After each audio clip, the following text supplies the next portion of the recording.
Sanowar road Jadavpur থানা connector, তার এটাই চিত্র। রাস্তার একটা অংশ সেটা কিন্তু সম্পূর্ণভাবে জলমগ্ন রয়েছে। যানবাহন চলাচল সেই জলের মধ্যে দিয়েই অত্যন্ত সতর্কতার সাথে করতে হচ্ছে, তার কারণ রাস্তার একটা দিক সম্পূর্ণ জলের তলায়।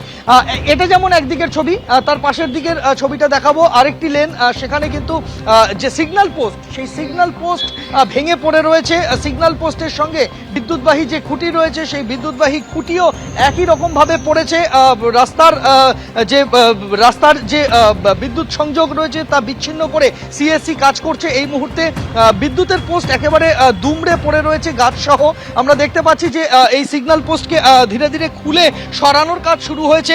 সিগন্যাল পোস্ট একটা নয়, পরপর দুটি সিগন্যাল পোস্ট সেটা এই ঝড়ের দাপটে একেবারে দুমড়ে গিয়েছে। তুমি দেখতে পাবে যে বিদ্যুৎবাহী খুঁটি সেটা ঝড়ের দাপটে দুমড়ে গিয়েছে এবং তার উপরে একটি গাছও পড়েছে। সিএসসির কর্মীরা এসেছেন এবং কলকাতা ট্রাফিক পুলিশের তরফ থেকে রাস্তার একটা দিকের যান চলাচলকে কিছুটা নিয়ন্ত্রণ করা হয়েছে। একটি মাত্র লেনে গাড়ি চলাচল করানো হচ্ছে সতর্কতার সাথে। এবং যেখানে যেখানে এই রকম বিদ্যুতের খুঁটি সিগন্যাল পোস্ট ভেঙে পড়েছে, একেবারে কোথাও মাঝখান থেকে ভেঙে দুমড়ে গিয়েছে, যার ফলে যান চলাচল চূড়ান্তভাবে ব্যাহত হয়েছে। সন্দীপ, সেই ছবি যাদবপুরের আমরা দেখতে পাচ্ছি।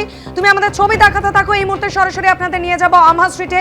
রয়েছেন প্রতিনিধি অরিত্রিক ভট্টাচার্য। অরিত্রিক, আমহা স্ট্রিটের বিস্তীর্ণ এলাকা জলমগ্ন এই মুহূর্তে। আমার স্ট্রিটের বেশ কয়েকটি এলাকায় জল যেমন জমেছে, আবার এই ছবিটাও দেখা যাচ্ছে খুব দ্রুত পুরকর্মীরা নেমেছেন যাতে এই জল দ্রুত সরানো যায়। এবং বেশ কয়েকটি গাড়ি এসছে, সুপার সাপার মেশিন থেকে শুরু করে ক্লিনজিং ডিপার্টমেন্টের অন্যান্য গাড়ি, সিওয়ার্স গাড়ি, সেগুলোও এসছে। তোমাকে আগে জল জমে রয়েছে যে অংশে সেই ছবিটা তোমাকে দেখাচ্ছি। এখন কিন্তু যে ছবিটা দেখছি সেটা কিছুটা জল নেমে যাওয়ার পরে, কারণ বৃষ্টি থামার পরেই পুরকর্মীরা এখানে এসে উপস্থিত হয়েছিলেন। এবং আমরা যেটা দেখতে পাচ্ছি যে এখনও জলের মধ্যে দিয়ে খুব ধীর গতিতে গাড়ি যাচ্ছে, সেই ছবি দেখছি। অন্যদিকে এটাও দেখতে পাচ্ছি যে গাড়িগুলো কিন্তু পরপর এসে গেছে, যেগুলো পুরকর্মীরা অপারেট করছেন, পাইপে করে সাকশন করা হচ্ছে। এবং ম্যানুয়ালি এই যে ম্যানহোলগুলো রয়েছে, আমি দিব্যেন্দুকে দেখাতে পারবো উল্টো দিকের ছবিটা, যে ম্যানহোলগুলো রয়েছে সেগুলো কিছুটা কয়েকটা ম্যানহোল এখনও জলের ওপরে রয়েছে, সেগুলোকে খুলে ফেলা হচ্ছে যাতে সেখান দিয়ে জল দ্রুত বার করে দেওয়া যায়। তারপরে আমহা স্ট্রিট, আমরা জানি বৃষ্টিতে সচরাচর আমহা স্ট্রিটে জল জমার সমস্যা থাকে, আজকেও জল জমেছে, তবে খুব দ্রুত সেই জল নামানোর যে প্রস্তুতি সেটাও চলছে। ম্যানহোলগুলোকে পুরকর্মীরা খোলার চেষ্টা করছেন যাতে সেখান দিয়ে জল বার করা যায়।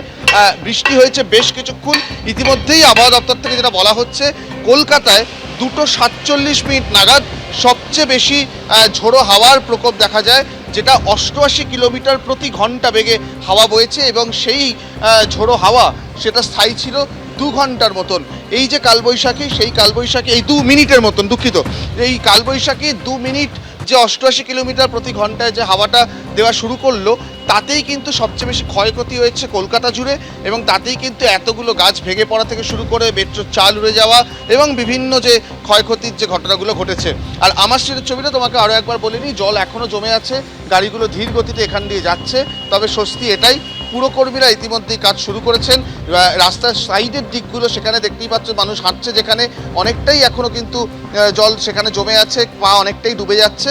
তবে পুরকর্মীরা কাজ করছেন যত দ্রুত সম্ভব আমহা স্ট্রিটকে স্বাভাবিক চেহারায় ফিরিয়ে আনা যায়। একেবারেই তুমি আমাদের সঙ্গে থাকো। অর্থাৎ উত্তর কলকাতায় বিভিন্ন জায়গায় এইভাবে জল জমে গিয়েছে, পুরকর্মীরা ইতিমধ্যে জল নামানোর কাজ শুরু করেছেন। এবিপি আনন্দ, এগিয়ে থাকে, এগিয়ে রাখে।